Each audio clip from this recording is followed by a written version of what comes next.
What if no one, not even the most difficult person, could disrupt your peace of mind?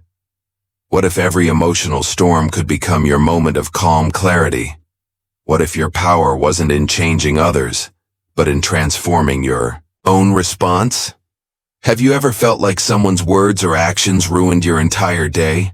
Maybe it was a rude comment, a thoughtless gesture, or even just an unexpected inconvenience. It's frustrating, isn't it? But here's the truth.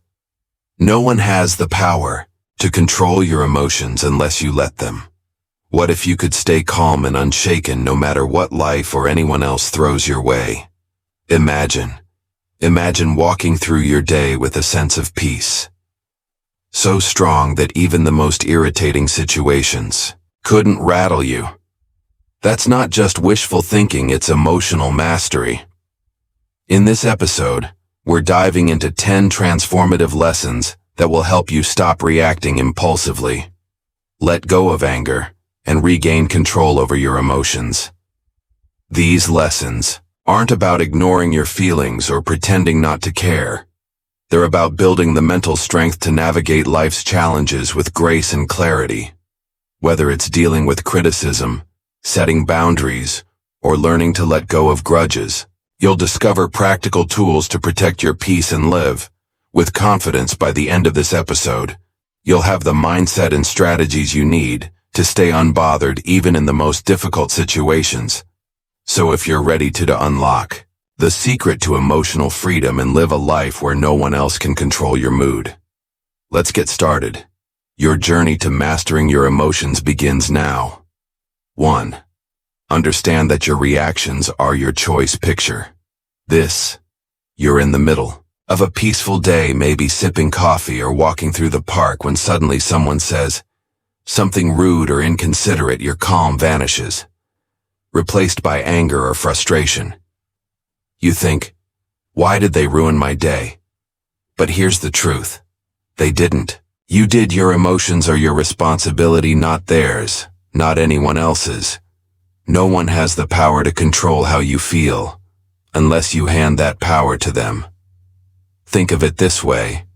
The world can throw challenges at you, but only you decide how to react. Let me offer a fresh perspective. Imagine you're wearing noise-canceling headphones in a busy city. The chaos of honking cars and loud conversations doesn't disappear. It's still there, but it doesn't reach you. Mastering your reactions works the same way. You don't have to let the noise of other people's behavior invade your peace. A wise thought captures this beautifully. Between stimulus and response, there is a space. In that space lies our power to choose our response. In our response lies our growth and our freedom. When someone cuts you off in traffic or criticizes your work unfairly, it's easy to blame them for your anger. But what if instead of reacting you paused? In that pause, you find power. The power to choose calm over chaos, strength over impulsiveness. Here's a real-world example. Imagine your coworker dismisses your idea during a meeting. Instead of snapping back or stewing in resentment all day, take a moment to breathe and reflect. Is this about me, or is it their own stress or bias showing? By reframing the situation, you neutralize its impact on your emotions. The beauty of this approach is that it's not about suppressing how you feel. It's about recognizing that your feelings are separate from your reactions. Anger, frustration, and disappointment are natural, but they don't have to dictate what you do next. Here's a simple strategy to start practicing this mindset. 1. Pause and identify when you feel triggered. Pause and name the emotion you're experiencing: anger, hurt, irritation. This breaks the automatic reaction cycle. 2. Ask questions. Reflect on why you're feeling this way. Is it because of what happened or your interpretation of it? 3. Choose your response. Decide how you want to act based on your values and long-term peace, not the heat of the moment. Imagine the freedom of walking through life unbothered by others' actions, the rude stranger, the thoughtless remark, the minor inconvenience. All of them lose their grip on you. When you take control of your reactions in every moment, you have a choice. You can let others dictate your emotions, or you can reclaim your power and protect your peace. The next time someone tries to push your buttons, remember their behavior doesn't define you, your reaction does. And in choosing calm, you gain not just emotional mastery, but true freedom. 2. Stop expecting people to behave like you. But when you find yourself in need, they're nowhere to be found. Disappointment washes over you, and you think, how could they be so inconsiderate? I would never treat them this way. Here's the hard truth. People don't operate by your standards or values. They act based on their own. Expecting others to think, behave, or respond the way you would is like trying to control the weather. It's impossible, and only leads to frustration.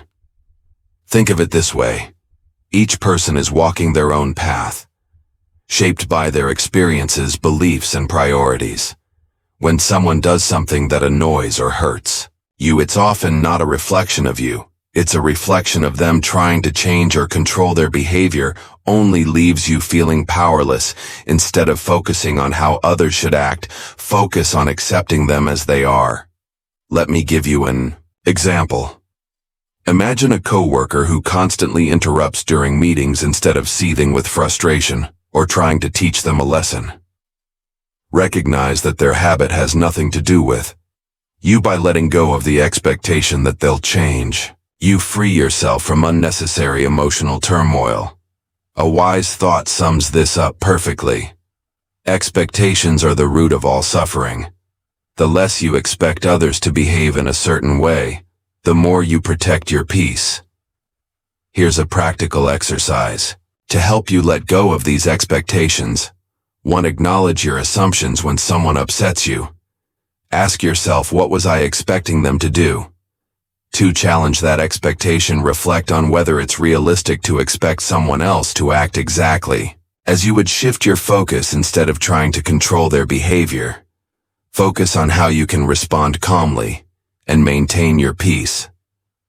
Think about how liberating this mindset is. The rude stranger, the forgetful friend, the inconsiderate coworker. None of them have the power to disrupt your emotions unless you let them. When you stop expecting others to meet your standards, you take back control of your reactions. In the end, people are who they are, not who you want them to be. Accepting this truth doesn't mean tolerating bad behavior or abandoning your values. It means recognizing that your peace is too valuable to sacrifice for something you can't control. The next time someone disappoints or frustrates you, pause and remind yourself they're acting from their nature, not mine. And that's okay, because I choose my response by releasing those expectations. You gain freedom, not just from others' actions, but from the emotional weight they once carried. 3. Let go of the need to always be right. Think about the last time you got into an argument. Maybe it was over something trivial like which route was faster, or something deeper like a disagreement with a close friend or partner. As the conversation heated up, did you feel that strong urge to prove your point, to show them you were right? We've all been there, clinging to our version of the truth like it's a lifeline. But here's the thing: that need to always be right, it's exhausting and unnecessary. The need to win every argument or prove your perspective often stems from insecurity. It's as if being wrong threatens our worth or identity. But what if you could let go of that need entirely? What if you could approach disagreements with curiosity instead of defensiveness? Powerful thought to keep in mind is this: would you rather be right, or would you rather be at peace? Often our insistence on being right creates tension, damages relationships, and fuels our frustration. On the other hand, letting go of the need to prove yourself allows you to preserve your peace and approach conflicts with understanding. Imagine someone accuses you of something unfair. Your instinct might be to defend yourself, to argue your case, or to point out their flaws in return. But what if you paused and asked yourself, is it worth my energy to prove them wrong? Will this argument change anything important in my life? In most cases, the answer is no. Here's an example. A friend might insist that their way of handling a problem is better than yours instead of diving into a debate. You could say, I see where you're coming from and I respect your perspective by doing this. You not only diffuse the tension but also maintain your calm and avoid unnecessary conflict. The taste. Philosopher Lao offers timeless wisdom. He who is attached to his views will never grow. Letting go of the need to be doesn't mean abandoning your principles or silencing your voice. It means recognizing that not every disagreement needs a resolution in your favor. It's about choosing when to engage and when to step back. Here's how to start practicing this mindset. 1. Pause before responding when you feel the urge to argue. Take a deep breath and reflect on whether it's worth your energy. 2. Seek understanding instead of trying to win. Ask questions to understand the other person's perspective. This approach often de-escalates conflict. 3. Pick your battles. Save your energy for disagreements that truly matter. Ones that align with your values or affect significant outcomes over time. You'll find that letting go of the need to always be right brings immense freedom. You'll start noticing how much lighter and calmer you feel when you stop trying to control every conversation or prove every point. Arguments lose their grip on your emotions because you've chosen peace over pride. Remember, your value isn't tied to winning debates or proving your intelligence. It's in how you carry yourself, how you protect your energy, and how you maintain your inner peace the next time you're tempted to argue. Pause and remind yourself, being right won't make me happy, but being calm will. And in that moment, you'll experience the true power of letting go. 4. Stop letting others' words define your worth. Imagine this. You're excitedly sharing an idea, something you're truly passionate about, and someone interrupts with a dismissive comment. Their words cut deep, and suddenly the confidence you felt disappears. Why does this happen? It's because we often let others' words define how we see ourselves. Here's the truth. Your worth isn't determined by someone else's opinion. It's not tied to their compliments, criticisms, or judgments. When you rely on others to validate you, you hand them the power to control your emotions. True emotional freedom comes when you take that power back. Let's consider an example. A colleague criticizes your work not constructively, but in a way that feels harsh or personal. Your instinct might be to defend yourself or feel disheartened, but what if instead of reacting, you paused and reminded yourself their words reflect their perspective, not my value? By detaching your worth from their opinion, you protect your peace and maintain your focus. Marcus Aurelius captured this wisdom perfectly. It never ceases to amaze me. We all love ourselves more than other people, but care more about their opinions than our own. This isn't about ignoring feedback or dismissing others entirely. It's about filtering what truly matters. Constructive criticism can help you grow, but unwarranted negativity doesn't deserve space in your mind. Here's how to stop letting others' words define your worth. 1. Pause before reacting when someone's words sting. Take a moment to breathe. This pause gives you the chance to choose your response instead of reacting impulsively. 2. Separate fact from opinion. Ask yourself, is there truth in what they're saying, or is it just their perspective? Focus on what helps you grow and let the rest go. 3. Reaffirm your worth. Remind yourself that your value isn't tied to anyone else's approval. Your worth is intrinsic, independent of external validation. Lao offers another layer of wisdom: care about what other people think, and you will always be their prisoner. Letting go of the need for validation doesn't mean you stop caring about people. It means you stop caring about opinions that don't serve your growth. By doing so, you free yourself from unnecessary emotional weight. The next time someone's words challenge your confidence, pause and ask yourself, am I letting this define me, or can I choose to focus on what I know to be true about myself in that moment? You reclaim your power and remind yourself that no One's words can diminish your value unless you let them. True strength lies not in avoiding criticism, but in knowing your worth regardless of it when you stop letting others' words define you. You create space for authenticity, confidence, and peace, and that's a life no one can take from you. 5. Protect your energy by setting boundaries. Picture this. A friend calls you in the middle of your busy day, asking for help with something they could probably handle on their own. Or perhaps a coworker dumps a last-minute task on you.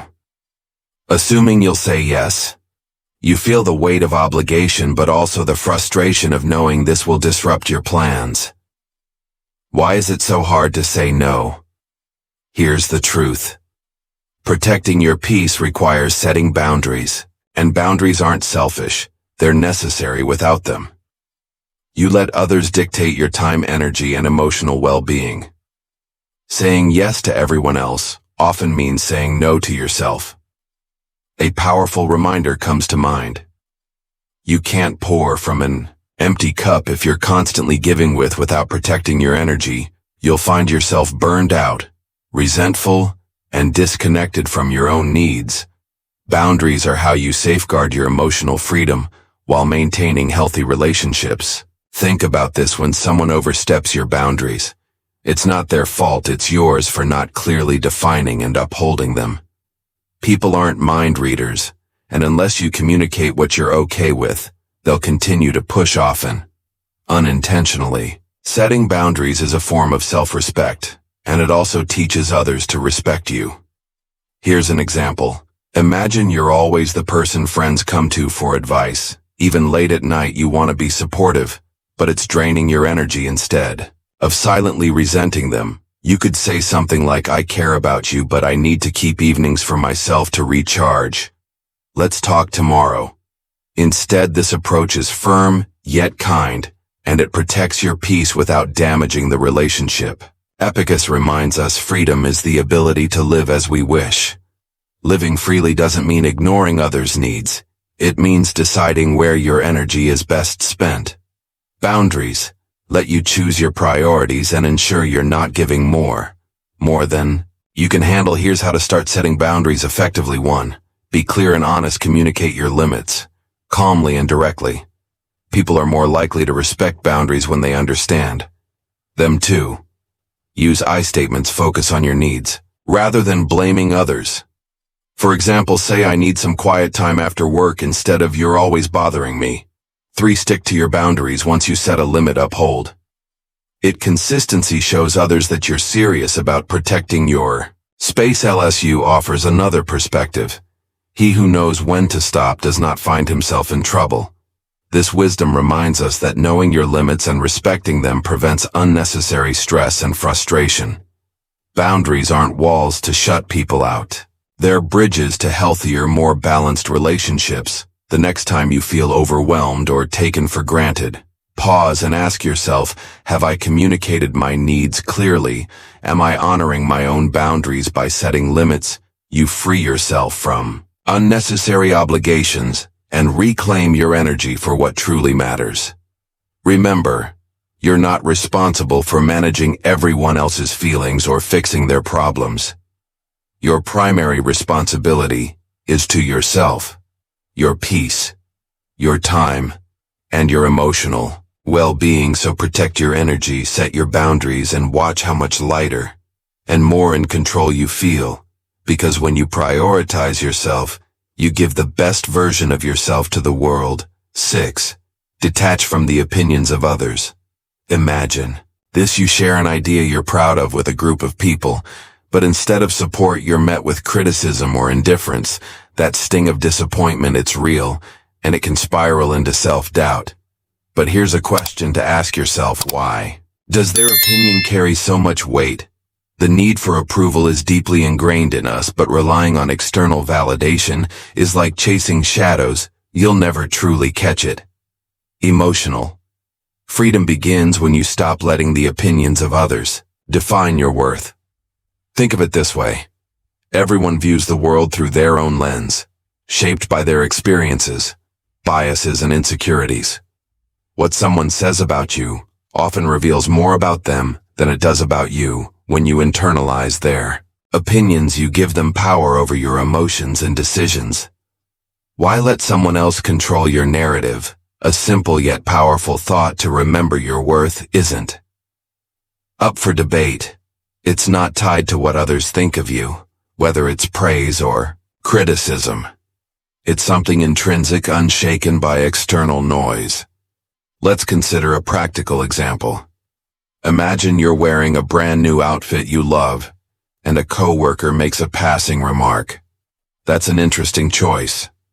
You could let their comment ruin your confidence, or you could remind yourself that their opinion doesn't diminish your joy. When you detach from the need for approval, you free yourself to live authentically. The Stoic philosopher Epictetus said, "If you want to improve, be content." To be thought foolish and stupid, this might sound harsh, but it's liber. Aiding growth often involves going against the grain or doing things others might not understand. Seeking approval can hold you back, while embracing your own path, even if misunderstood, sets you free.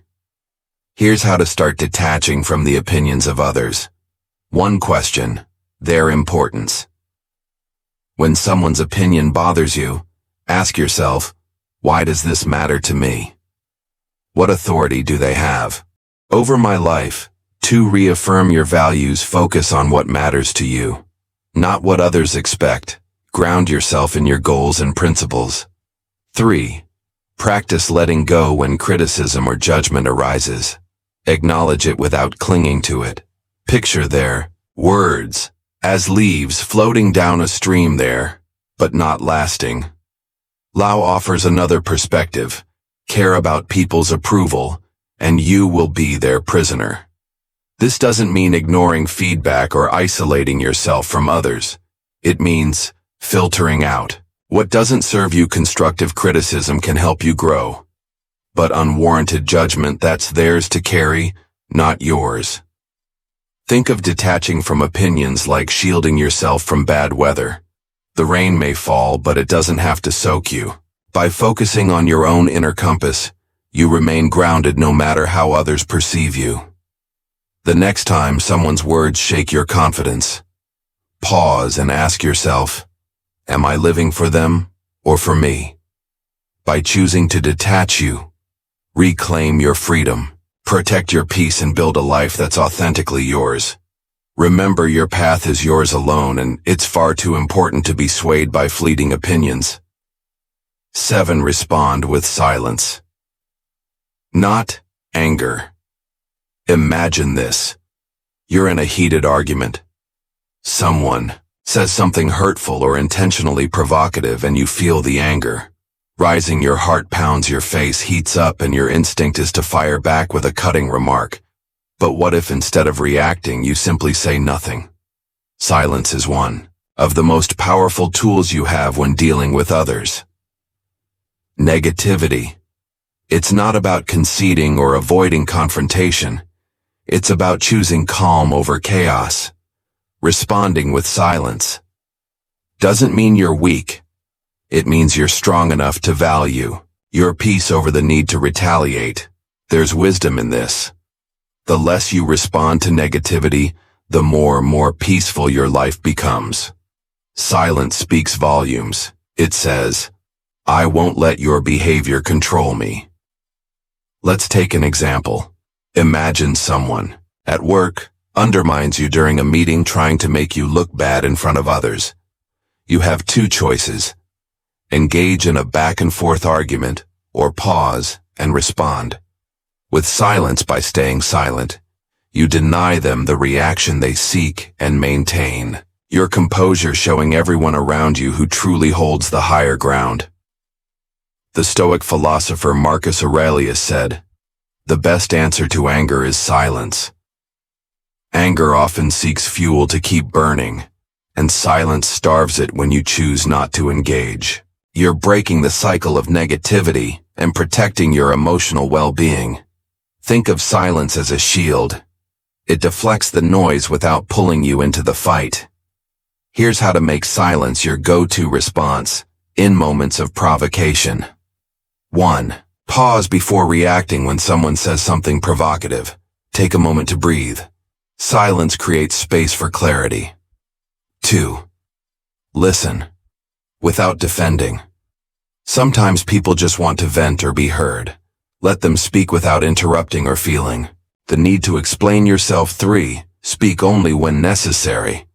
If a response is required, keep it calm, measured, and to the point. A Buddhist teaching reminds us, speak only if it improves upon the silence. This doesn't mean you suppress your feelings. It means you choose when and how to express them. Silence doesn't ignore the problem. It preserves your energy for moments where your voice truly matters. Think about how often we regret words said in anger. Silence removes that regret. It allows you to reflect, reassess, and respond thoughtfully rather than impulsively and often. Silence says more than words ever could. The next time someone tries to provoke you, pause and ask yourself, will responding add value, or will it simply escalate the situation?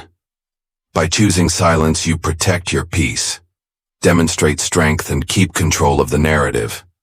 Remember, silence isn't the absence of a response. It's the presence of wisdom.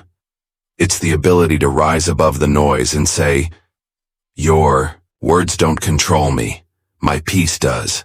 And that's how you win the battle without ever raising your voice. 8. Practice gratitude to dissolve anger.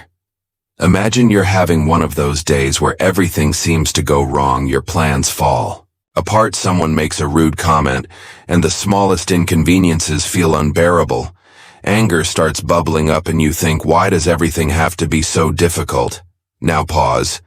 What if instead of focusing on everything going wrong, you shifted your attention to what's going right?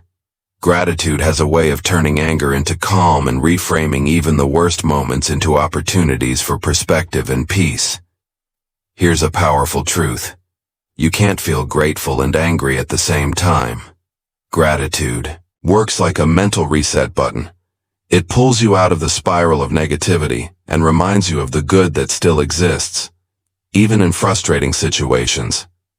Take a simple example. You're stuck in traffic running late to an important appointment instead of fuming at the cars ahead. Try this. Take a deep breath and think of 3 things you're thankful for. Maybe it's the fact that you have a car, the opportunity you're headed toward, or even just the music playing on the radio. It might sound small, but this shift can transform your emotional state almost instantly. The philosopher Cicero said gratitude is not only the greatest of virtues, but the parent of all others. Gratitude doesn't just dissolve anger, it builds resilience, fosters patience, and helps you focus on what truly matters. It's a tool you can use anytime, anywhere to protect your peace. Here's how to make gratitude a daily habit. 1. Pause and reflect when anger starts to rise. Take a moment to breathe and ask yourself, what's one thing I can be thankful for right now? 2. Keep a gratitude journal at the end of each day. Write down 3 things that went well, no matter how small they seem. This trains your mind to look for the positive. Use gratitude as a reframe when faced with a challenge. Think about what you can learn or how the situation could be worse. Gratitude often comes from recognizing what you still have. For example, let's say someone criticizes you harshly. Instead of letting anger take over, try reframing it. I'm grateful for the chance to learn from this feedback, even if it wasn't delivered kindly. This doesn't excuse the other person's behavior, but it keeps you in control of your emotions. That reminds us, let us rise up and be thankful for. If we didn't learn a lot today, at least we learned a little, and if we didn't learn a little, at least we didn't get sick, and if we got sick, at least we didn't die, so let us all be thankful. Gratitude shifts your focus from what's lacking to what's present. It's not about denying frustration or anger. It's about choosing to prioritize what uplifts you over what drags you down. The next time you feel anger creeping in, pause and ask yourself, what can I be thankful for? In this moment, you'll find that gratitude doesn't just dissolve the anger, It replaces it with calm clarity and a sense of control. And in those moments you'll realize that peace isn't something you find. It's something you create. 9. Reframe criticism as a tool for growth. Imagine this. You've just shared an idea you're proud of, maybe at work with friends or online, and someone immediately shoots it down with harsh criticism. Your first instinct, defensiveness, maybe even anger. It's natural to feel this way when your efforts are met with negativity. But what if you could reframe criticism, seeing not as an attack, but as an opportunity to grow? Criticism, no matter how it's delivered, holds value. If you're willing to look for it, it can show you blind spots, challenge your thinking, or push you to improve. When you shift your perspective, criticism stops being a source of frustration and becomes a tool for self-betterment. Here's an example. Imagine you're preparing a presentation and a colleague points out several flaws in your work. You could dismiss them thinking they're just trying to undermine me, or you could pause and reflect, is there truth in what they're saying? How can I use this feedback to improve? By choosing the second approach, you turn what might feel like an attack into a stepping stone. A wise thought captures this perfectly. Criticism, like rain, should be gentle enough to nourish growth without destroying roots. This doesn't mean all criticism is valid or worth your attention. Some people criticize out of envy, ignorance, or malice. The key is to filter what you hear, keeping what's constructive and discarding what's not. Here's how to handle criticism with grace. 1. Pause before reacting when faced with criticism.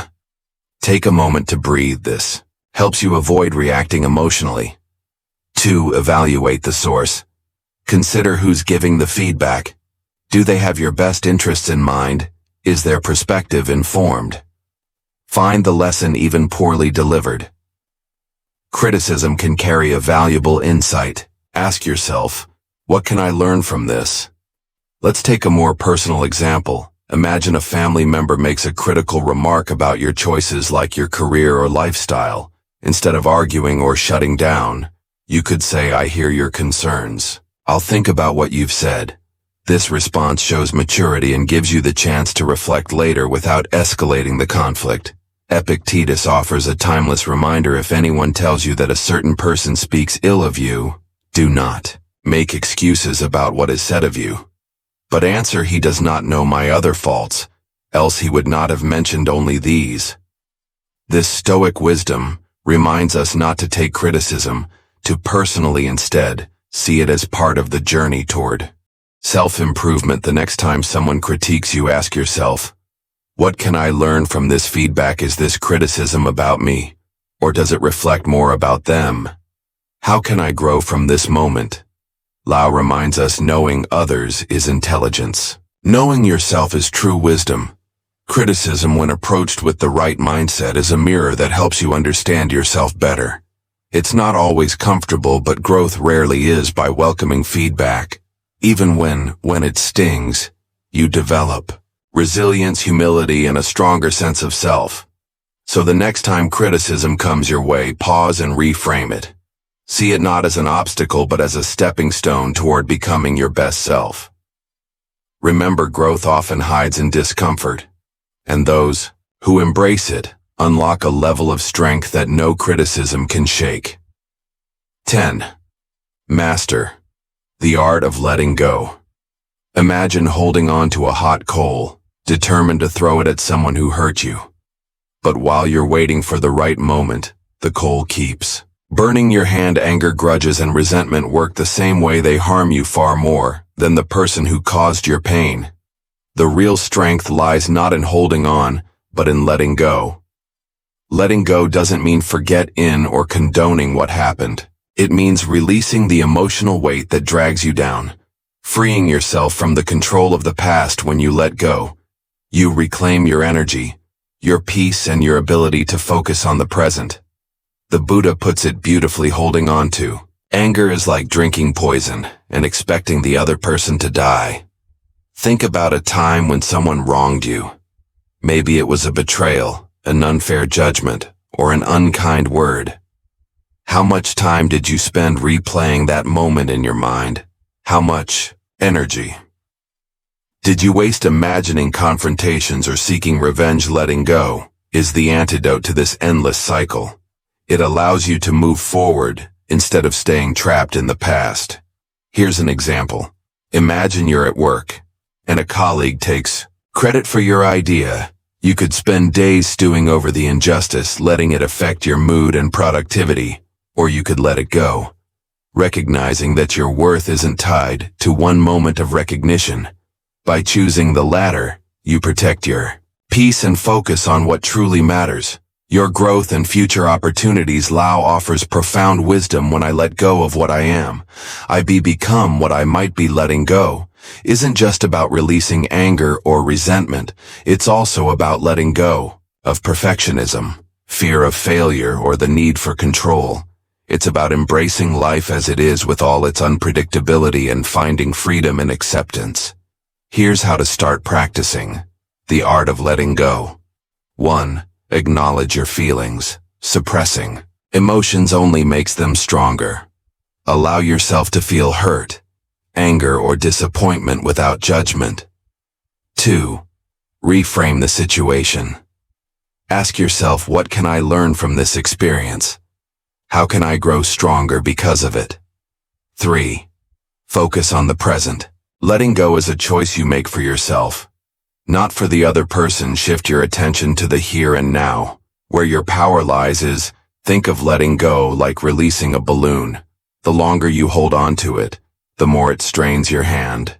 But when you let it float away, you feel lighter and freer. Life becomes less about what happened and more about what's possible. Marcus Aurelius reminds us, do not be disturbed by what is outside your power. Let it go, and you will find peace. This doesn't mean letting people walk over you or ignoring injustice. It means choosing where to direct your energy. By letting go of what you can't change, you create space for what you can, a brighter, calmer, and more fulfilling life. So the next time you find yourself clinging to anger or regret, pause and ask yourself, is this worth my peace? What would my life look like if I let this go? The answer will guide you toward emotional freedom, because true strength isn't in holding on, it's in knowing when to release. And when you do, you'll discover that the lighter you feel, the stronger you become. And there you have it.